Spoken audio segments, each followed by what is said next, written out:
What's it like to drive a brand new Rolls-Royce? Well, until recently I had no idea, but for whatever crazy reason, Rolls-Royce decided to turn over the keys to their newest car to a riffraff like me. I spent one morning driving the Ghost Series 2 around San Antonio, and I've got to say it's like nothing I've ever driven before. And I've driven a lot of expensive cars, $100,000 plus Mercedes and Jaguars and things like that.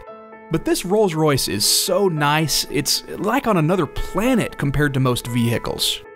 To give you some idea what I'm talking about, the leather on this car comes from young bulls raised on ranches over 6,500 feet in elevation with no barbed wire.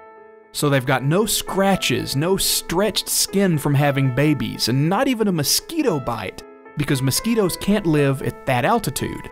It's the most perfect surface I've ever felt, not just on a car, but on clothing or expensive furniture or anything like that. It's absolutely amazing.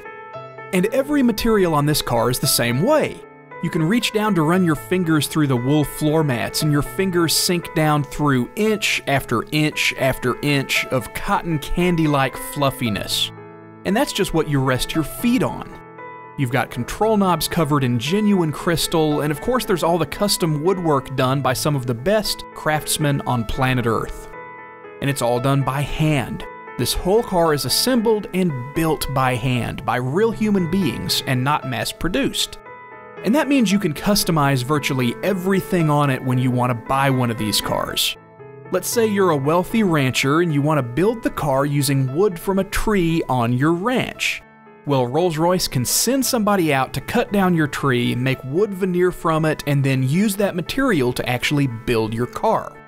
It takes 60 pairs of hands, 450 hours to build a Ghost Series 2. But there is a limit to how much those hands can do. I asked the Rolls-Royce folks whether that same wealthy rancher could have a pickup bed installed on the back, and the answer is no. And it's not because they're not capable of it or because they don't want to do it. It's because when you change the body structure like that, the car would have to be crash tested again and recertified by the government. So if your heart is set on driving a Rolls Camino with a pickup bed, you're out of luck. Aside from that, what's it like to drive and be driven in a car like this? Well, from the driver's seat, it's all about having plenty of power, a ridiculously heavy-feeling body, and the smoothest, quietest ride you can possibly imagine. Even better, I asked somebody to drive me around while I sat in the back seat. You can recline that back seat way back, prop your feet up, and take a nap in the most serene, luxurious environment. And if you need to get some work done, you can control all the car's electronics from the back seat and fold out a table to prop up your laptop or iPad while you work on your company's next mega merger. Walking away after driving a Rolls-Royce for the first time, the biggest impression I got was that it didn't really feel like a car to me.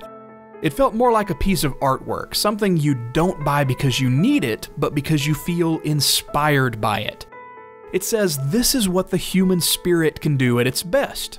And knowing the amount of time it took, the kind of skill level it took to craft a car like this by hand, it just took my breath away. And now, more than ever before, I completely understand why people with money want one of these.